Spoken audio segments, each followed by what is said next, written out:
गौरी गणेश उमा गणेश, गौरी गणेश उमा गणेश, पार्वती नंदन श्री गणेश, पार्वती नंदन श्री गणेश।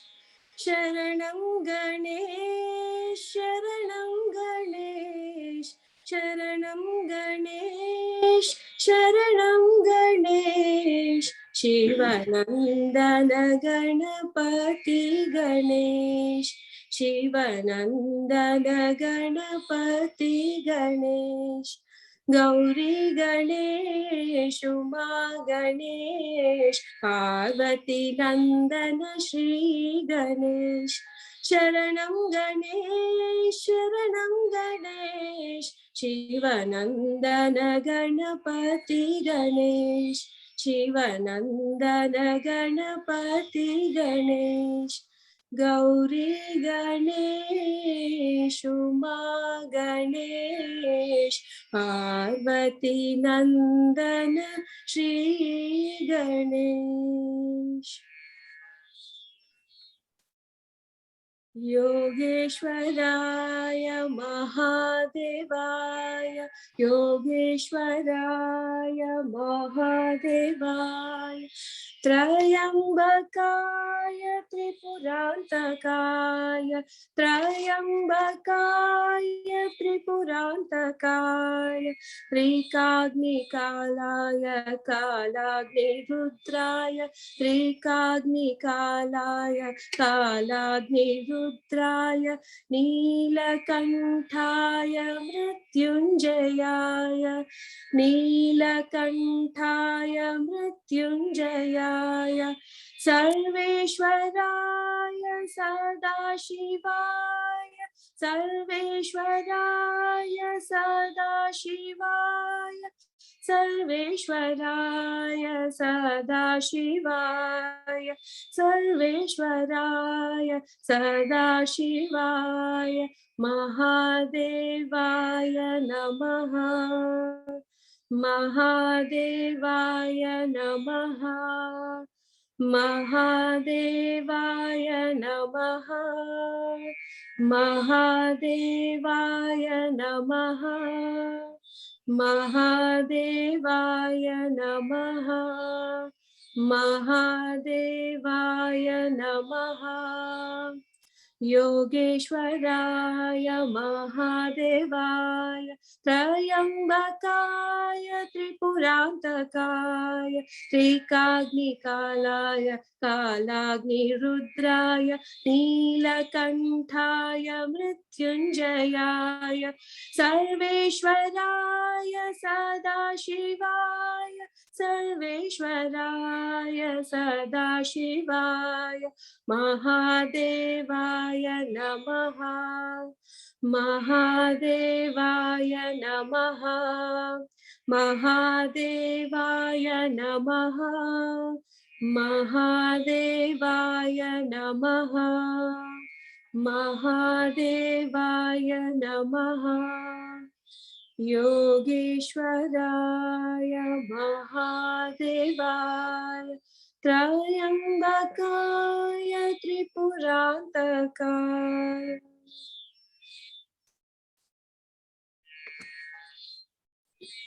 भज रामं भज रामं, भज रामं भज रामं, भज रे मानस भज रामं, भज रे मानस भज रामं, भज रामं भज रामं, भज रामं भज रामं, कल्याणरामं भज रामं कल्याणरामं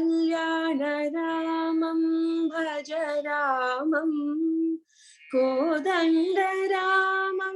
भज रामं कोदण्डरामं भज रामं पट्टाभिरामं भज रामं पट्टाभिरामं भज रामं पावनरामं भज रामं पावनरामं भज रामं भवतारकनामं भज रामं भज रामं भज रामं भज रामं भज रामं कल्याणरामं भज रामं कल्याणरामं भज रामं कोदण्डरामं भज रामं पट्टाभिरामं भज रामं पावनरामं भज रामं भवतारकनामं भज रामं भज रामं भज रामं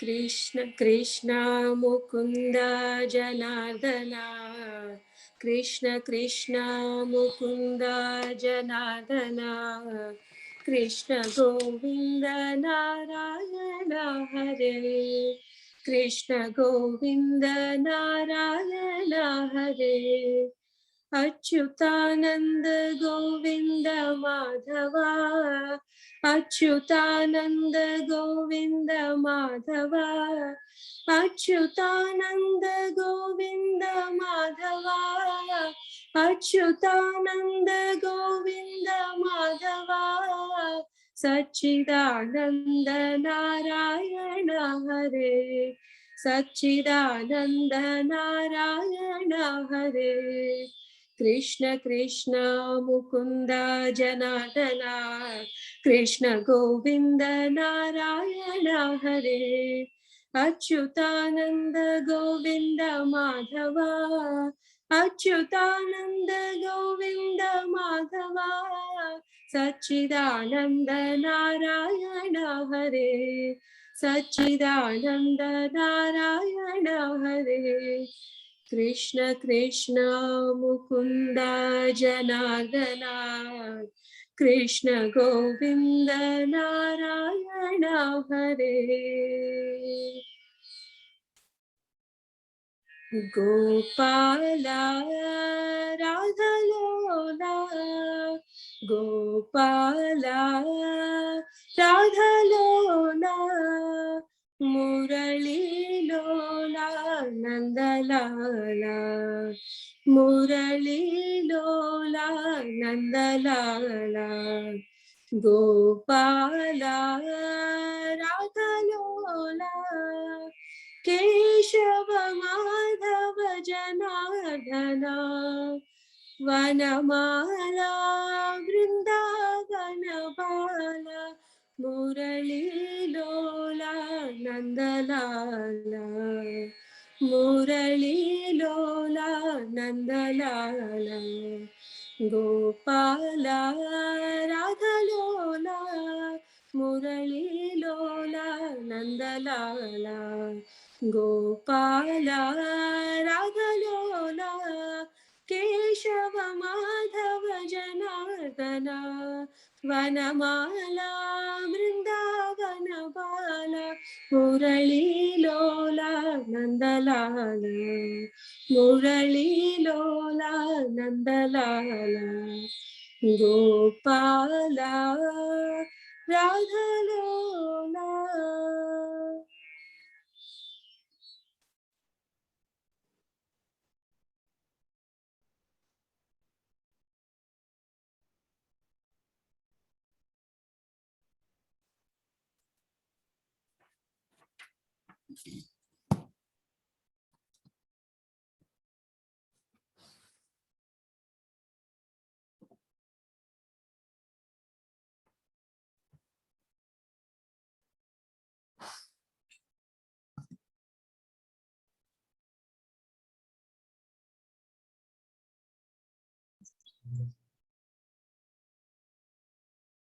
Think so.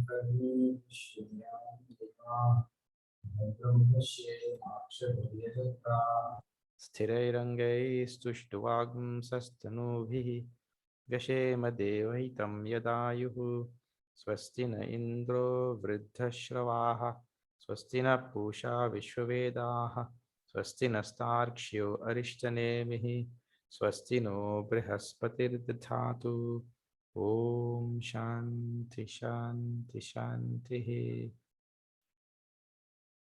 Hari Om.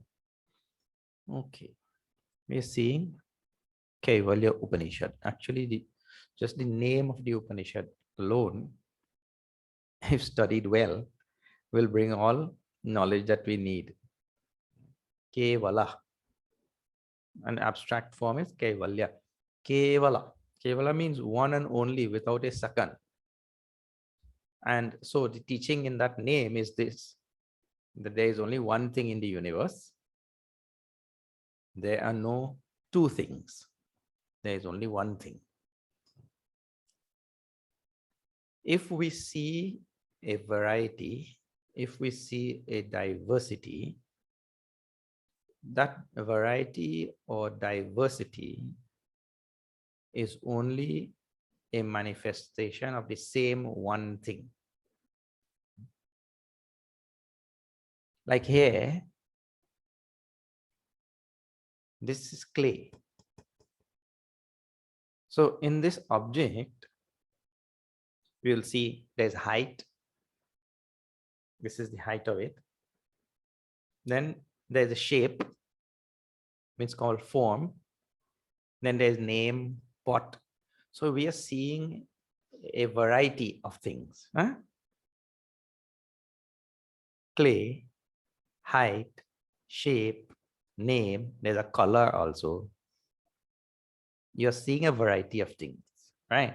But I tell you, see, if I take my finger and I touch, am I touching height? Am I touching name? Am I touching shape? Am I touching color? Or am I touching clay?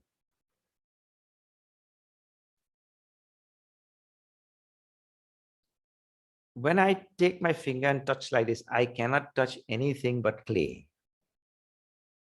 All the other things are mere appearances on clay. Height, color, name, shape, whatever you want to call, they are all appearances on clay. Really speaking, there is only one thing here. Though I'm seeing other things of height and name and shape and color and all of that, I cannot touch any one of them. I can only touch clay, you see? In the very same way, though we see a variety in this universe, whatever I touch really, I'm touching existence only. The one thing.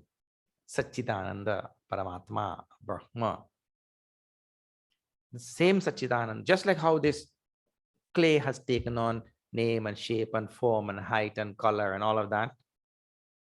Satchidananda Paramatma can take on infinite number of shapes and forms and colors and all of this. But really, when we touch, we're touching Brahman only. And not only that, Brahman is touching Brahman.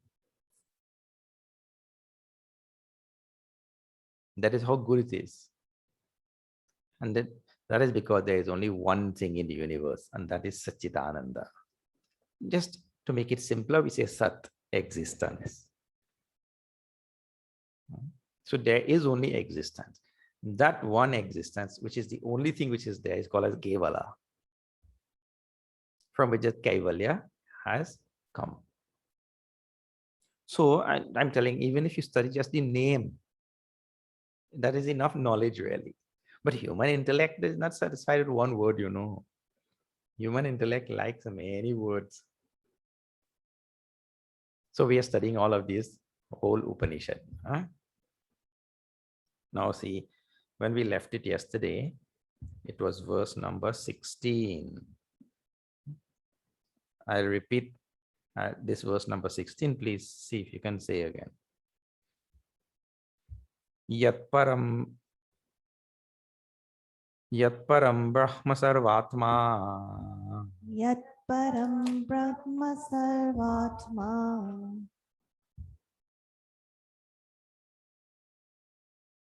I have to put on this.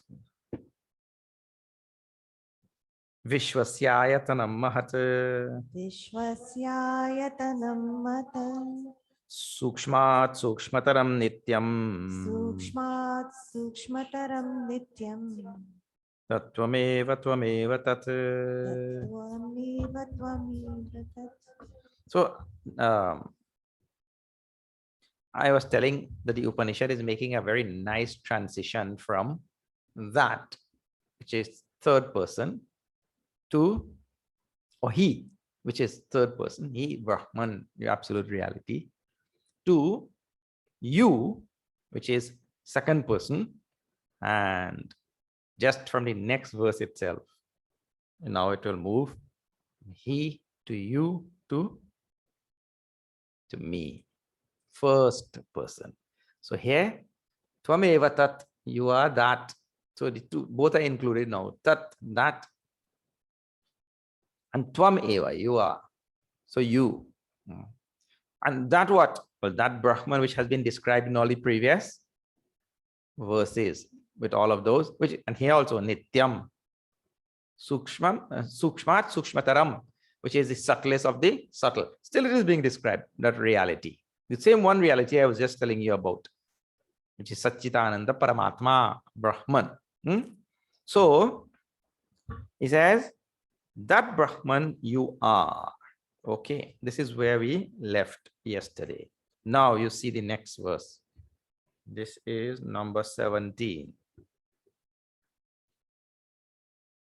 Jagrat Swapna Sushuptyadi. Jagrat Swapna Shushuptyadi. Prapancham Yat Prakashate. Prapancham Yat Prakashate. Tad Brahmahamiti Jnatva. Tat Brahm Aham Iti Jnatva. Sarvabandhe Pramuchyate. Sarvabandhe Pramuchyate. Jagrat Swapna Sushuptyadi Prapancham. Prapancham means the manifested universe, or the manifested things in front of us. And in both Jagrat, Swapna, and Sushupti, there is some things which we experience. The experienced universe. So in Jagrat, waking state, we experience all of these things here in front of us. You see? This now I'm showing you, no? We experience. You're experiencing me and I'm experiencing you. Then Swapna, in the dream state, we experience what? Fabrication of things from the impressions we have gotten from the waking state. So from waking state, we take some little scraps and bits and we fabricate a new experienced world in our dream. Because when I, in my dream, see my grandmother is long gone, you know. So in dream, when I see my grandmother, I am just taking some impressions my grandmother had on me. I'm taking those impressions and I'm making a new situation here now with those impressions. So I see my grandmother doing something, some new thing, you see. So that is the prapancha in dream, which I fabricate. Then in deep sleep, there's also prapancha there. There I'm experiencing ignorance. I'm experiencing pure ignorance, but I know nothing. And I'm also experiencing bliss. Two things. That's why we say ignorance is bliss. I'm experiencing bliss in this dream and I'm experiencing that ignorance only. Right. So this is the first line. Whatever Jagrat Swapna Sushuptyadi Prapancham Yat Prakashate. But this is a very important thing. I am experiencing all of these things or not. In waking, dream, and deep sleep, whatever is there, I'm experiencing or not. It means there's an experiencer. Huh? First thing, there's an experiencer. Now, an experiencer has to be conscious or not. This thing cannot experience this thing because this thing is not conscious. You see, an experiencer always has to be conscious. An experiencer has to have consciousness, or consciousness has to be flowing through that experiencer. So when we talk in language like that, the Upanishadic language is the consciousness is that which is illuminating the things which are experienced, and the experiencer also, because I know that I experience. I know that I am experiencing all of these things now. So the one who knows is the intellect only. All particularized experiencing is done by intellect only. So that intellect knows that he knows. That intellect is illumined by, I said, Tad Brahma Hamiti Jnatva. Now Aham word has come. Tat Brahma, the Tat word was there. And see, first only Tat word was there. He. Then Tat Tvam. Tvam word came. You are that. Now Tat Brahma Aham.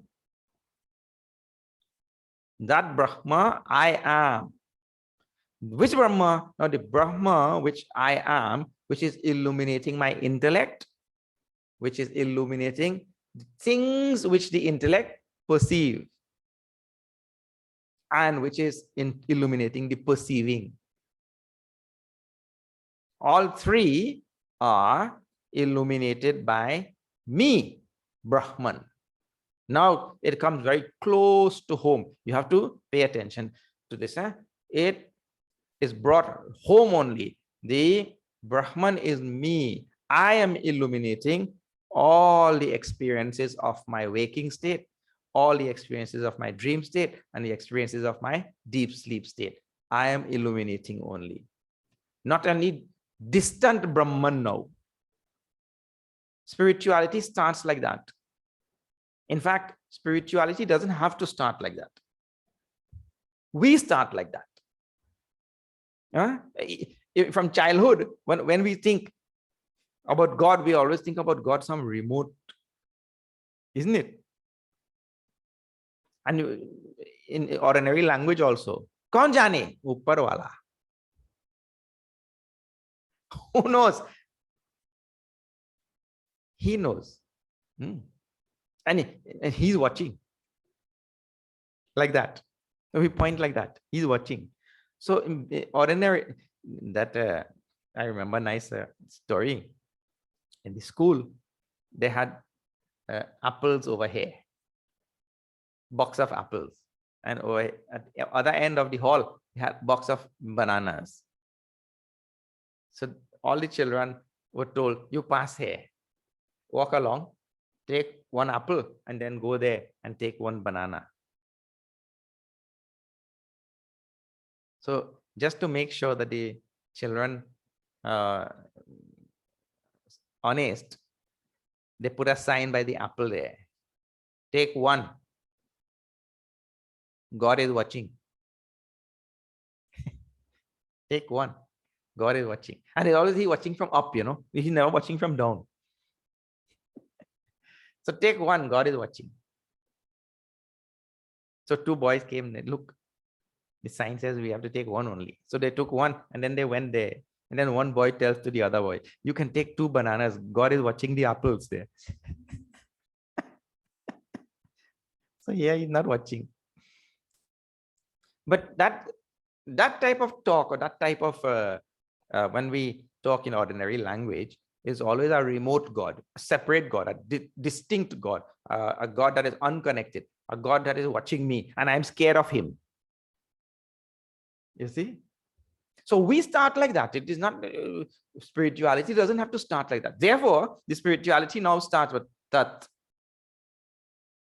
This Upanishad does it very nicely. Tat.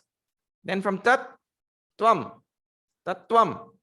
You are that. Now it has come really down to the nitty-gritty of spirituality. Aham.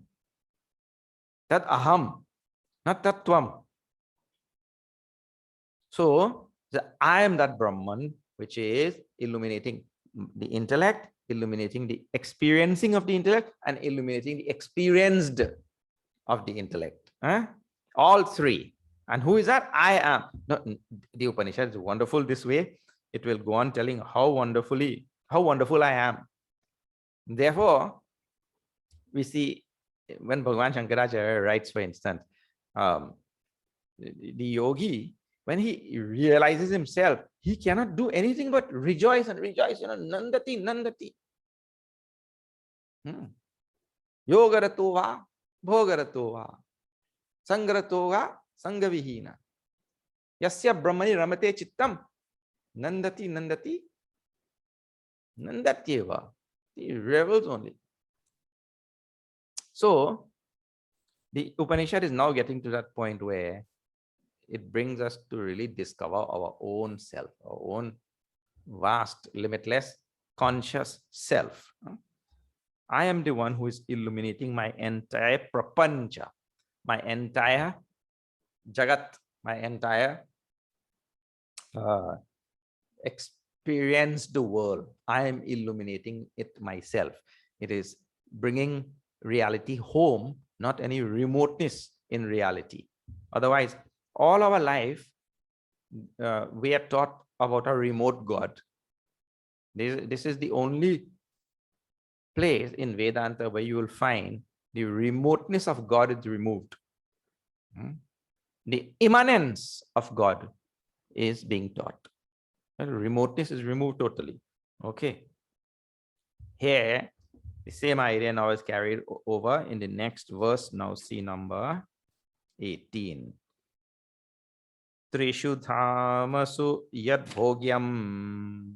Trishu dhamasu yad bhogyam. Bhokta bhogascha yad bhavet. Bhokta bhogascha yad bhavet. Tebhyo vilakshana sakshi. Tebhyo vilakshana sakshi. Chinmatroham sada shivaha. Chinmatroham sadashiva. I'll tell you the meaning and then we'll see the ideas behind it. Trishu dhamasu yad bhogyam. In the three, Trishu dhamasu means in the three states of experience. Yad bhogyam, bhokta, bhogascha, yad bhavet. Whatever the experiencer, the experiencing, and the experienced. In all the three states, this is just continuing from the previous verse. Tebhyaha vilakshanaha sakshi. I, the sakshi, the witness, is different from all of them. I am the illuminator of all of them. Chinmatroham sadashivaha. I am that eternal, auspicious consciousness, which is called as Shiva. Here it is called as Shiva in this Upanishad. So, I am that eternal Shiva, eternal consciousness that is responsible for illuminating the entire gamut of experiences, experiencing and experiencer, all three. And here, new word is introduced now. I am called as Sakshi. Here, the consciousness which is illuminating them is called as Sakshi. Sakshi is witness. Now, let me tell you from an ordinary standpoint, then we'll see if I can tell you also from a technical standpoint what is Sakshi. See, witness means what? Witness means an uninvolved observer. Uninvolved from a certain sense, meaning to say,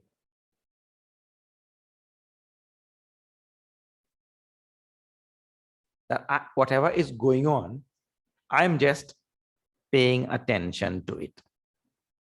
This is from an ordinary from standpoint.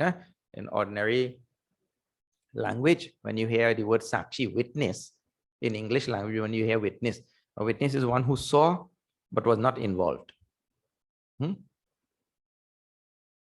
in Vedanta, that word witness has a little different meaning. See, in ordinary English, when we say, I was a witness to that incident, it means to say, I just saw that incident, but I was not in any way involved. Well, if you think a little bit deeper in Vedanta, if there is no witness, there can be no witnessing or no witnessed. In other words, the witnessing and the witnessed, whatever is witnessed, they are dependent on the witness. Because the sakshi which we are talking about is a sakshi which is consciousness itself. So without that consciousness, there can be no thing to witness. So this is a little bit different from the ordinary sense of the word witness. When the ordinary sense of the word witness is two people are fighting there and you just sit quietly. No, whether you are there or not, they'll still fight, isn't it? Whether you were there to witness or not, they will continue their fight. So that is ordinary meaning of the word witness. But here, this is a little bit different. It means that whatever is being witnessed is dependent on the witness also. If that witness is not there, there will be nothing to witness. That witness is the same Brahman. The same Brahman which had become, I told you in beginning, which had become Jada and Chetan. So the same Brahman has become the Jada Vastu which is being witnessed. Yad Drishyam Tad Jadam. Whatever I seen or witnessed, that is Jada. But the same Brahman had become Jada and had become Chetan also, the witnesser. You see? I don't know the witness. So, without that Brahman, there will be no thing to witness. And if there is no thing to witness, there will be no witness also. There will only be Brahman. Because the witness status is acquired only because there is something to witness, isn't it? The two are dependent on each other. So, this is from an ordinary standpoint, sakshi, witness. Now, let me tell you, in our technical Vedanta language, because some of you I know will be very steep Vedantis. So steep Vedantis mean those who are in American language, hard-nosed Vedantis. Hard-nosed Vedanti means strict Vedantis. So here now, what sakshi in technical Vedantic language is like this: the same reality, Brahman, when Shuddha Chaitanya is called as Brahma. Chaitanya which is Shuddha is called as Brahma. Then here Sakshi and here Jiva. Brahma, Sakshi, Jiva. These are the three words, right? Well, what exactly is the state of Chaitanya for all three of them? Here when Chaitanya is Shuddha, it is called Brahma. When Chaitanya here is Antakarana Upahita, when Chaitanya here is conditioned by Antakarana, it is called as Sakshi. And here when Chaitanya is Vishishta, Antakarana Vishishta Chaitanya is called as Jiva over here. So Brahma, Sakshi and Jiva. Brahma, Sakshi, Jiva. Shuddha Chaitanya, Brahma. Antakarana Upahita Chaitanya, Sakshi. Antakarana Vishishta Chaitanya, Jiva. Now, this is all technical Vedantic language. Let me just tell you what that means in ordinary language. So here, Shuddha Chaitanya by itself, along with nothing, Shuddha Chaitanya, that is called as Brahma. Shuddha Chaitanya here with now conditioning. Shuddha Chaitanya with conditioning is now called as Upahita Chaitanya. What is the conditioning? Antakarana. Antakarana is the conditioning. So that same Chaitanya, which is now along with the conditioning of the Antakarana, is called as Upahita Chaitanya, and its name is Sakshi. And now, third one, that same Chaitanya we are talking about now, which has now taken on Visheshana, which is now taken on some special peculiarities, qualities, traits, all of that. Same Chaitanya is called as Vishishta Chaitanya. Antakarana Vishishta Chaitanya is now called as Jiva. Right? Now, one more time we'll go and I'll introduce one more word, and then you'll see. Or one more idea, so it will become clearer. Shuddha Chaitanya, Brahma. Here, Upahita Chaitanya means Chaitanya which is conditioned by the ignorance of the Antakarana.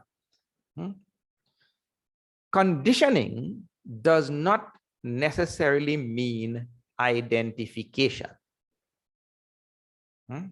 Conditioning does not necessarily mean identification. I'll give you an example.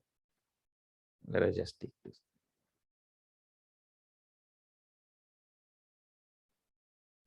This pot is encircling a certain amount of space, right? Because inside there's some space. So the pot has conditioned that space inside. Now, that space still has no problem, because that space and this outside space is one and same. The space still has no problem, even though it is conditioned by the pot. The problem for that space comes when it forgets that it is part of this bigger space and now identifies itself as pot space. Now it says the space inside dissociates with the outer space, forgets its connection with the outer space, and now identifies with this little pot and says, I am pot space. I'm special space, you know. Special means Vishishta. Vishishta word means special. I am special space. I am spot space. You guys are something else.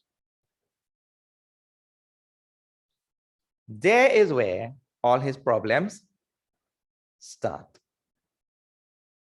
Because, see, even though he is now identified himself differently, that still does not make him separate from this space.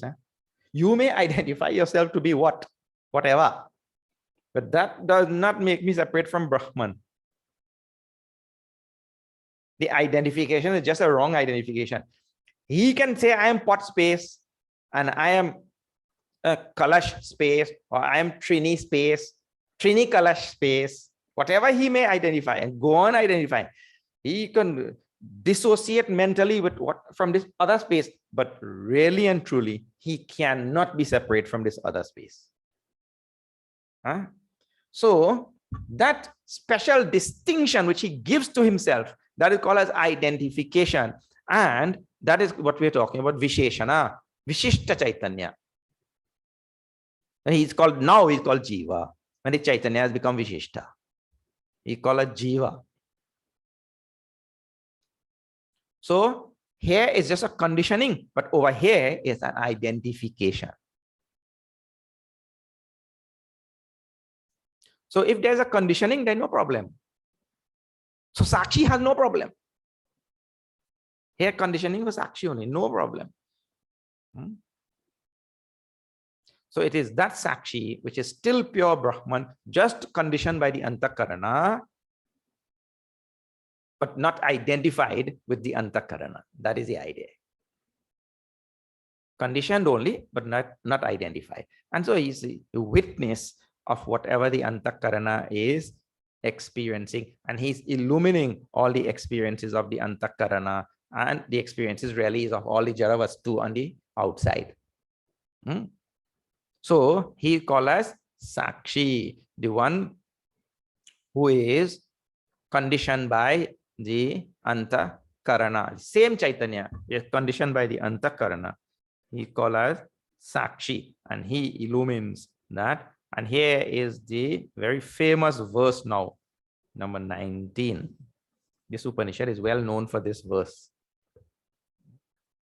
And purely now from the standpoint of Aham.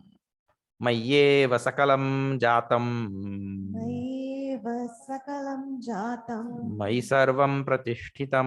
Mai sarvam pratishtitam. Mai sarvam layam yati. Mai sarvam layam yati. Tat brahmadvayamasmyaham. Tat brahmadvayamasmyaham. You see, now it is even only in the last pada of the verse, it says, Tad Brahma Advayam Asmi Aham. I am that one non-dual Brahman.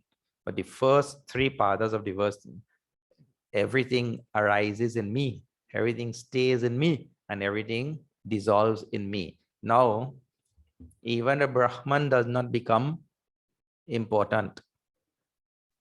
What becomes important? I. All things rise in me. Mayeva sakalam jatam. Mai sarvam pratishtitam. All things stay in me. Mai sarvam layam yati. All things again dissolve in me. Now you think about this thing a little bit. You give some thought to it. You see, even if you don't know Vedanta, we don't know Sanskrit, and we have not studied all of these things, you just think from an ordinary standpoint. When we go to sleep in the night, when I go to sleep, what happens to my universe? My universe dissolves, isn't it? For me, for the person who is sleeping. You say, no. But there were other people who were awake. So the universe was there for them. But I'm talking about for you. Because that person you are talking about, that person is part of your universe also, isn't it? So what happens to your universe? Mother dissolves, father dissolves, wife, husband, children, everybody dissolves. Isn't it? For you. And when you wake up in the morning, all of them come again. But when you were sleeping, there was no universe. For that sleeper, there is no universe. So my whole universe is rising in me. My whole universe is staying in me. And my whole universe dissolves in me. And next day again, you see, we are very strongly adhering to the idea that when I go to sleep, the universe still continues to be there. But the universe continues to be there for that person and the other person and the other person. But that person and the other person and the other person, they belong to my universe. So I'm imagining that while I was sleeping, my universe was continuing. The whole gamut of things in this world really is my universe. So my universe rises in me, stays in me, and dissolves in me. This is ordinary thinking. If you do vichar, you'll realize. In other words, you are the basis of your entire universe. And when you sleep, your entire universe dissolves. And when you wake, your entire universe again coalesces, comes to manifestation. So my universe is manifesting and demanifesting based on me. Here in the verse, what is being spoken about is from a general standpoint of Brahman, the absolute reality which I am. So the whole Jagat, whole Prapancha, which is there in front of me, is really arising from me, the absolute reality, me, Brahman. And this is what is important in the Upanishad. The Upanishad has to be taken literally. Literally. Me, not body, mind, intellect, me, Brahman. Me, the absolute reality. From me, is arising this entire universe, of which you are also are a part. Each person has to say this. You see? From me is arising my whole universe. And in my universe, there are so many human beings. And all these human beings are only arising from me, including my own body, mind, and intellect.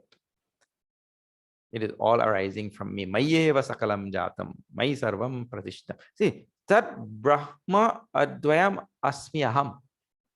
I am that one non-dual Brahma from which all things are rising. If this idea of Upanishad is reflected on constantly, so many problems will drop away from our life. See, there are some basic and fundamental problems in our life which persist. They never seem to go away. One such problem is fear. People are afraid of so many things. We don't recognize it, but fear is that thing which is driving us all the time. It is, see, like in the days of slavery, right? There is to always be a slave master there with a whip, right? So now the slave sometimes is beaten with that whip, right? And after being beaten once or twice or 3 times, that slave knows that, if I don't work, the master will beat me. So he continues working, and he keeps doing that for a long time, not stopping or going back, because he knows he will get a beating. So he keeps going. And after a while, he becomes so used to that going, he forgets that there's a whip also. He forgets that there's a whip. They do this to elephants. That is called conditioning. They tie them with when they are babies, they tie them with a big rope. And they grow being tied with that big rope. And later on, when they are grown, they put a thin little rope like this, and the elephant thinks he's still tied. He becomes conditioned. So in the same way with the slave, he becomes conditioned. Okay, well, I keep going, and I go for long enough, I forget that the whip is there. But really, it is the whip which is still driving that slave, you see. Well, this has happened with bhaya in all of us. Really, it is bhaya which is driving everybody. We've been driven by bhaya. That is why Bhagavad Gita so strongly talks about nirbhayatvam so many times. Abhayam sattva samshuddhi and all. So many places in Shastra talk about abhayam, nirbhayam. We are driven, but now we become conditioned so well that we don't know it is fear that is driving. So this is one big problem. And if this type of verse is meditated upon, such problem will go away. Other problem is all desires. Arey bhaiya, if the whole universe is springing from me, if this whole universe is coming from me, then what will be there to desire? This whole universe has arisen from me only. It is me. So how has anybody desired their hand? What are you doing? I'm desiring my hand.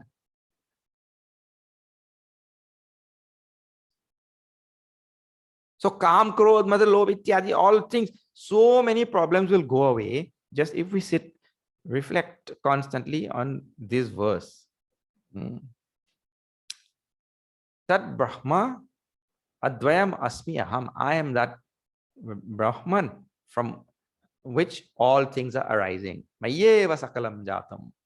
The whole thing is arising. This universe is nothing but a manifestation of me. This is what it boils down to. Previously, we were saying this universe is a manifestation of Brahma. This universe is a manifestation of me. It is my prapancha, my jagat. It is my awareness which has gone out and taken all these. My awareness has taken all these forms, my consciousness. When we say the universe is all Sat, the universe is all Chit also. Because Sat and Chit, they are one and same. You know, and there's another way to see this. Huh? Now let's see from another standpoint. Chit standpoint. Right now, if you think your whole world in front of you, my whole world is what? Is where? In my mind. Your whole universe is where? In your mind, na? It is with your mind you experience your whole universe. So your universe is in your mind. Now, mind means antakarana. We're using sometimes the word mind is used in various ways. Means it's in my antakarana. Okay. Antakarana is made up of what? Antakarana is not brain, you know. Brain is a physical organ. It functions through the brain, but antakarana is really made up of thoughts. If you go to the Gurudev's BMI chart, intellect, thinks, thoughts, isn't it? Now we say the mind is made up of emotions and the intellect is made up of thoughts. Really speaking, whether it is an emotion or whether it is a thought, the whole gamut of things are called thoughts only. So the antakarana is a whole bundle of thoughts. Our antakarana, bundle of thoughts. Because dukkha, which is an emotion, is also a thought. Sukha, dukkha, they are all thoughts only. So antakarana is made up of all thoughts. So now when I see this whole universe, it is there in my antakarana, and the universe is only made up of thoughts there, therefore. The universe is represented to my antakarana as thought. So here is the thought of a man. The man is tall. That is another thought. The man is African American. There's another thought. The man is walking east. That is another thought. So when I see a man outside there, he's represented to my antakarana as a bundle of thoughts only. My antakarana is made of a big bundle of thoughts. And for every object, it is like that. Here is a tree. It has lost its leaves. So tree is a thought, lost its leaves is a thought. Therefore, it is now autumn because it has lost its leaf. It has to be autumn. There's another thought. And it looks like a oak tree. Another thought. And it goes, the tall tree, it looks big, it's a fat tree, it must be quite aged, like that. All thoughts in my intellect. So the whole universe is a whole big bundle of thoughts in my intellect. And thoughts are made up of what now? Thoughts are made up of consciousness only. Chit. And my nature is Chit. So the whole universe in front of me is made up of thoughts, and thoughts are made up of consciousness, and consciousness is my nature. So from this standpoint also, the whole universe is arising from me, staying in me, and dissolving in me. And this is a constant, eternal process. Things arising, staying, and going. Where the problem comes in all of this? The problem comes here is when I say it is all different from me. It is happening independent of me. I am not connected to it. There's where the problem comes. The moment I do that, that is like the space cut itself off from the rest of the space and identify with pot. Then the problem starts. I'm pot space. I'm not this infinite space. I'm pot space. So the awareness which is functioning in the individual antakarana, that awareness cuts itself off from the cosmic awareness, eternal awareness, and identifies with the antakarana and says, well, I know mathematics. He doesn't know mathematics, you know. I know geometry. He doesn't know geometry. He identifies with what the intellect knows.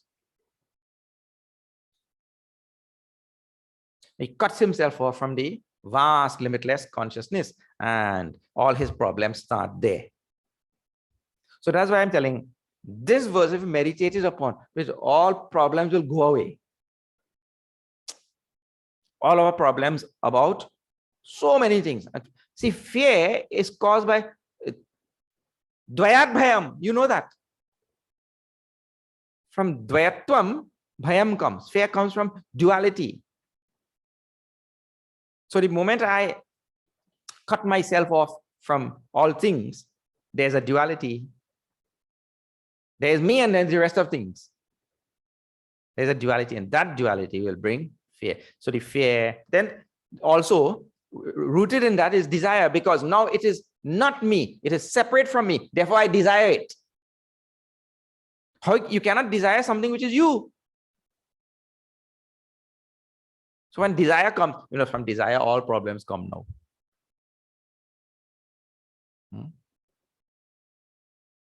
All the world problems are rooted in these things only. So Mayeva Sakalam Jatam, Mai Sarvam Pratishtitam. In me, all things rise. In me, all things stay. In me, all things dissolve. Who me? Brahman. The absolute reality. Advaya Brahma. That me. Okay, now such verses in Upanishad and all deserve a long amount of reflection. But we still have to continue. Now see number 20. Again, the first person is being retained. First person, me, is being retained through the verses. Anoraniya nama nahame vatadvat. Anoraniya nahame vatadvat. Mahanaham vishwamaham vichitram. Mahanaham vishwamaham vichitram. Puratanoham purusho hamishaha. Puratanoham purusho hamishaha. Hiranmayoham shivarupamasmi. Hiranmayoham shivarupamasmi. Anora niyam ahameva tadvat. Mahanaham. I am the subtlest of the subtle, means the smallest of the small, and I am also the biggest of the big. Mahan, great, big. It means what it means to say really. When we transcend all the limitations of this universe and discover ourselves, we go beyond small and big. That is what it really means. Either I am both or I am neither. There is no mid ground. Either I am the smallest of the small or the biggest of the big, or I am neither. When we identify with things which are finite, then all the problems of finitude also comes with that. So here is that it is positively saying, I am the smallest of the small. Anorariyan. These words are there all over the Upanishad, in Gita also. I am the smallest of the small, means the more minutest thing. Actually, small and big, they are concepts of intellect only. We can easily transcend. You just think. We take an electron. Take an electron. Cut it in half. No, electron also is so small already. You need an electron microscope to see, isn't it? So we're just imagining now. Cut that electron in half and you throw away half. Now you're only left with half. So you take this half in front of you, you cut in half again, and you keep throwing away that half. You don't need it. So each time you will be left, so then what you will be left now? Quarter. So you cut that quarter into half, you will be left with 1/8. And throw away that 1/8. And you keep 1/8, 1/8 only. Now, how far down can you go on doing that? Well, according to your ordinary mathematics, which you studied in school, you can do that infinitely, isn't it? That can go to infinity. No. So even in something which you see as finite, this is an electron, a finite electron, which you can see under your microscope. In that finite electron, there is infinity also, because you can go on cutting him into half and half and half and half, and then there's no stopping. Literally, there is no stopping. So in a finite thing, there is built-in infinity. Built-in infinity. So you may call this thing as small. It is a small, tiny electron. See, anorania. Small, tiny electron. But that thing also is infinite. It goes on infinitely. Because the idea of finitude is only an idea of our intellect. But these things in the world all participate, or they are part of an infinite reality. So the thing is participating in infinitude. It contains infinitude in it, though my intellect is not capable of seeing it. My intellect sees a small atom, an electron. So therefore, it is in a Vedanta class where the limits of the intellect has to be pushed to see that even in something which you call as finite, there is also infinitude built into it.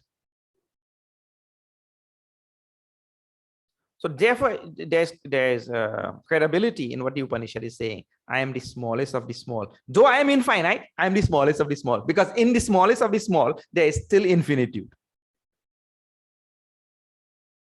I am also, and then the reverse also will be true. I am the biggest of the big. Mahanaham. Vishwam. Vichitram. Aham Vishwam. I am the whole Vishwa.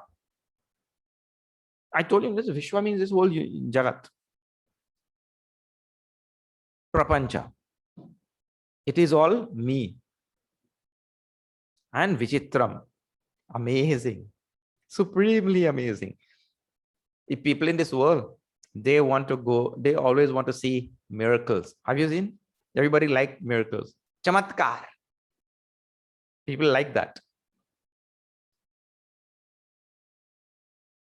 The sages ask a very nice question. You tell me what in this world is not miraculous. You tell. A black cow eats green grass and gives white milk. But if you cannot see the miraculous in that, it means you are not seeing.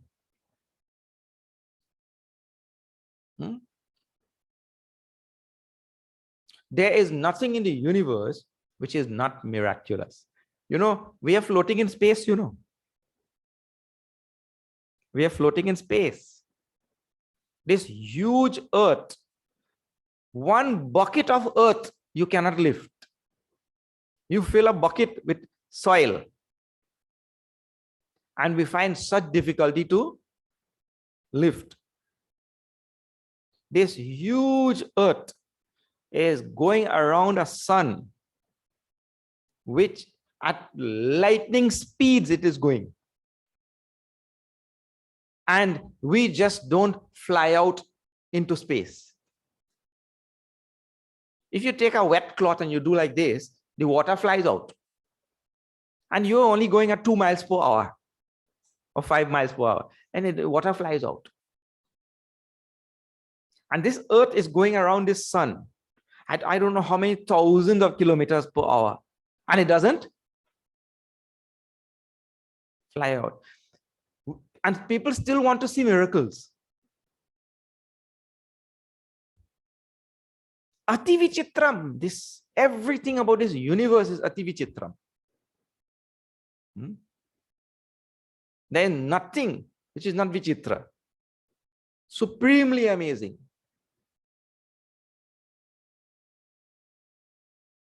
Puratanoham. Ancient. And this one, first one, big and small. I am the smallest of the small, the biggest of the big. That is negating space. Because size is in terms of space. Now here, Puratanam is negating time. I am timeless, beyond time, beyond space, beyond time.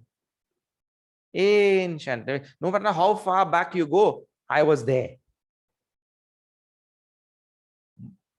Purushoham. Isham. Ishaha. Purushoham means I am the Purusha which is spoken about in the scriptures. Purusha Prakriti. I am that Purusha. Isha. Ishvara. I am myself that Ishvara. The whole thing rests in Hiranmaya. Hiranmayaha. I am effulgent. Effulgent means consciousness is described as effulgent. Bright. Shiva Rupamasmi. I am of the nature of Shiva. Pure auspiciousness. Like that. Okay. All right.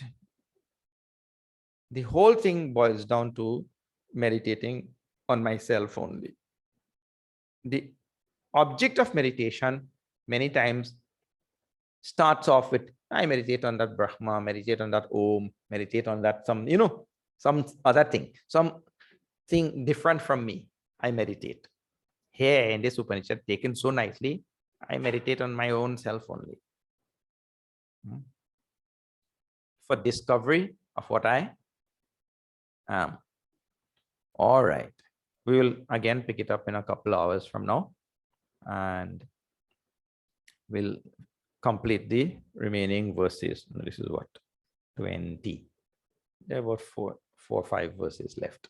We'll see in a little while. Okay. Om Purnamada Purnamidam Purnat Purnamudachyate Purnasya Purnamadaya Purnameva Vashishyate. Om Shanti Shanti Shanti. Hari Om Shri Gurubhyo Namaha. Hari Om.